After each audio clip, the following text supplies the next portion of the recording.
Greetings, detectives. Mrs. McKay here, and just put on your seatbelts because this is going to be a long ride, I think, probably several parts. Let's go ahead and get started on case 5, clue 5-1. We'll go ahead and fill in our blanks for our learning target. I can solve linear and exponential functions in real world problems. All right, so go ahead and make sure you have that written down, and let's just do a quick review. Let's talk about linear and exponential functions. Those are the two functions that we've spent the most time working on so far this year. First of all, tell me, what do you know about linear functions? Okay, so there are several things that you should have been able to tell me. You should have been able to tell me that a linear function is a line. It's a straight line with a constant rate of change, that it usually goes, has a slope that goes up and over or down and back or up and back, but that it is equal, it's an equal constant interval, all right? It has an equation that can be written y equals mx plus b. Or you may have said that it could be a standard form, ax plus by equals c. You should have mentioned the slope, the equal intervals over, or equal distance over equal intervals, that the rise over run. You may have connected it to arithmetic sequences that add a constant difference every time.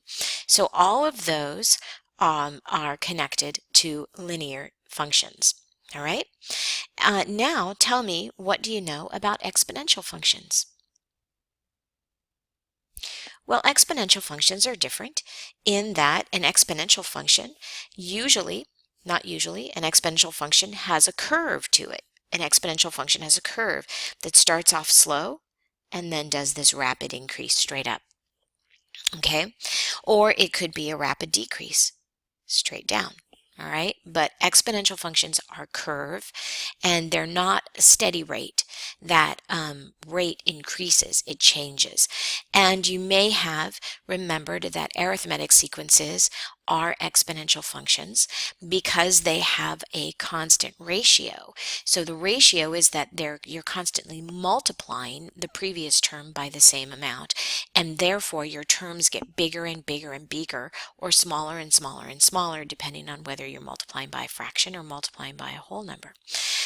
So exponential functions have this definite increase or decrease that's very, very rapid. The other thing that you may have remembered is that an exponential function's form is y equals a times b to the x power, and that the exponent in an exponential function is the x, or the independent variable. So those are some things just to kind of refresh your memory and remind yourself of what linear and exponential functions are. Now let's go ahead and get down to business and solve some problems. These are going to be real world problems in business and in banking, and you're going to see how linear and exponential functions are used. All right, so let's start with Calcurama. We have Calcurama. It's a business, and it has a net income. That means the amount of money, that the profits that it makes, is $5 million in 2010. While a small competing company, Computafest, had a net income of $2 million. So Calcurama is making $5 million a year. Computafest is making $2 million a year. But they're making plans. The management of Calcurama has a plan for future growth. They want to see their company grow and make more money every year. So their plan is that they project that they'll increase their income by 0.5 million per year. So $500,000 a year. They're going to increase their company by $500,000 a year. Computafest develops a plan that's a little bit different. It's aimed at increasing its net income by 15% each year. 15%. So it's not going to add $500,000, it's going to add 15% of its previous year's income. All right, so let's go ahead and see what these two companies look like as tables.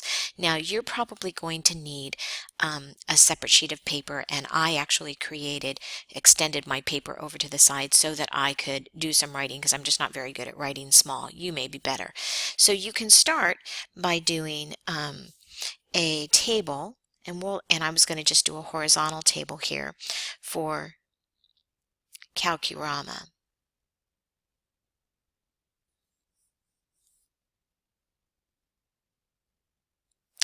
And I'm going to say X, and I'm going to say R of X for Calcurama. Since both Calcurama and Computafest begin with C, I'll pick a different letter. So Calcurama is R of X. And the X represents, what do you think? It represents the years. All right, it's our independent variable. It's going to represent the years. And the R of X, what do you think that's going to represent? That's going to represent their money, the net income. Okay, so this is going to be years, and this will be money. All right, so now we're just going to go ahead and create our table. And we're going to say at year 0, when Calcurama starts, they have made $5 million. All right, and then in year 1, in 2011, they'll have made 5 million plus they want to increase by 0.5 million, so a half a million. So they're going to make 5.5 million. All right. And then in year 2, they'll make 6 million. And then in year 3, 6.5 million. And I'd like you to go ahead and fill in the rest of the table for 5, 6, and 7. So fill in the years for 4, 5, 6, and 7. Go ahead and do that. All right, so you should have filled in the table, and you should have seen that each year it increases by a half a million. So remember that this is not $5, but 5 million. Okay, 5.5 million. And if we were going to write those, as the complete number, which we're actually going to do in the next one, it would look something like this, 5,500,000, and then 6 million. But you can see that I'm not very good at writing small, so I'm not getting that in there very well. So and then the next thing that I've done is I've actually just, where it says how do these look as recursive functions, we'll answer that question, but I need the space for my table. So if you're good at being able to fit everything under that little section where it says how do these two companies' incomes look as tables, great, but I couldn't, so I had to make a new table, and I'm taking up other space, and I'll do that recursive function in just a minute. So now let's talk about Computafest. In Computafest, I said X is the years and P of X is the money. All right, so P for Computafest. So, and I also did it in a different color just so that we could tell the difference. So now, for the starting year, year 0, Computafest is making $2 million. So we're going to say 2 million. All right. And from this point forward, I think I'm going to type just because it's going to look a lot better. But I'm going to do some work over here. So it says that Computafest wants to increase their income by 15% each year. So they're going to make the 2 million, and then they're going to take 15% of 2 million and add that so that they make a total of 15% more. So the way that we're going to do that is we're going to pull out our calculator, and we're going to put in 2 million. Million has 6 zeros, and we're going to multiply that by 15%. Well, 15% is just a decimal, and that's 0.15. Okay, 15 hundredths is 15%. So I'm going to multiply 2 million by 0.15, which is 15%, and I get 300,000. So it doesn't mean that Computafest only made 300,000. It means that they made their 2 million plus 300,000. They've made 2,300,000. So let's go back here, and we're going to write in here for for year 1, 2,300,000, but I'm going to try to make it be a little text box because I think I'll do better if I do that.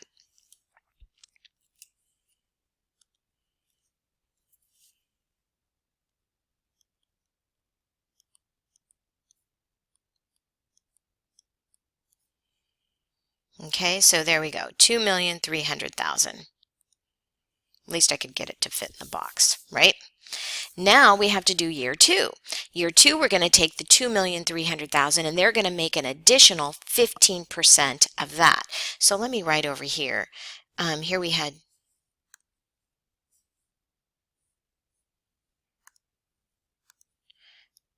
2,300,000.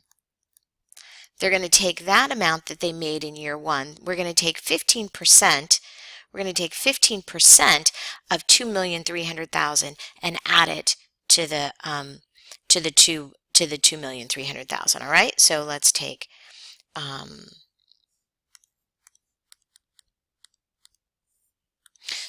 oops.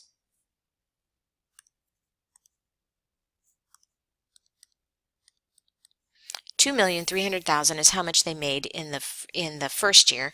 So now we're going to multiply that times 0.15 and we get 345,000. So that now means that not only, so that the 15%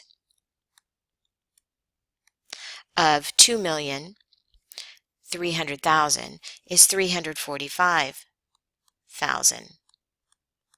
And when we add that, we get 2,645,000. See that? So I'm going to put that in for box 2. And then for the third year, we would take 15% of 2,645,000, find 15% of that, and add it back into the 2,645,000. So I'm going to have you do that, and I'm going to have you do that for 3, 4, 5, 6, and 7. All right? Okay, so now we have these numbers filled in. So you can see in year 1, ComputerFest made 2,300,000. Year 2, 2,645,000. Year 3, 3,041,750,000. Year 4, 3,498,000, $12.50. There should be a little point right there.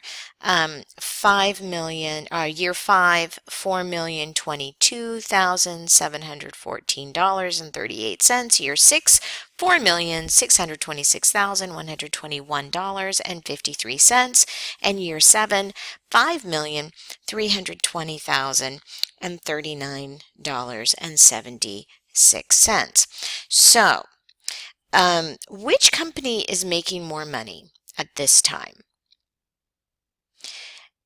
You're right that Calcurama is making more money. They're making $5 million a year, aren't they? And they also started off with more money.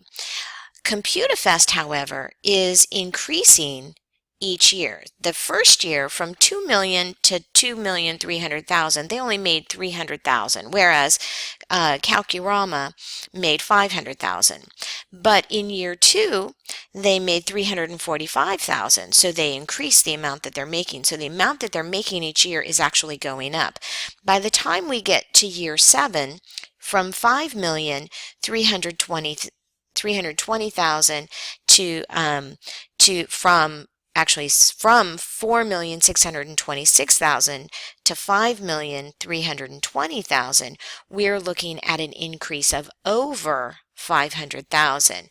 We're looking at an increase of actually almost $700,000. Do you see that? If you take out your calculator and you subtract 4,626 from 5,320, you're going to see that you're going to be pretty close to 700,000. So even though ComputerFest is not didn't start with the same amount. They started with less. They are now at year 7 making more money per year than Calcurama is. And so eventually, ComputerFest is going to catch up and make more money than Calcurama. It's just going to take some time.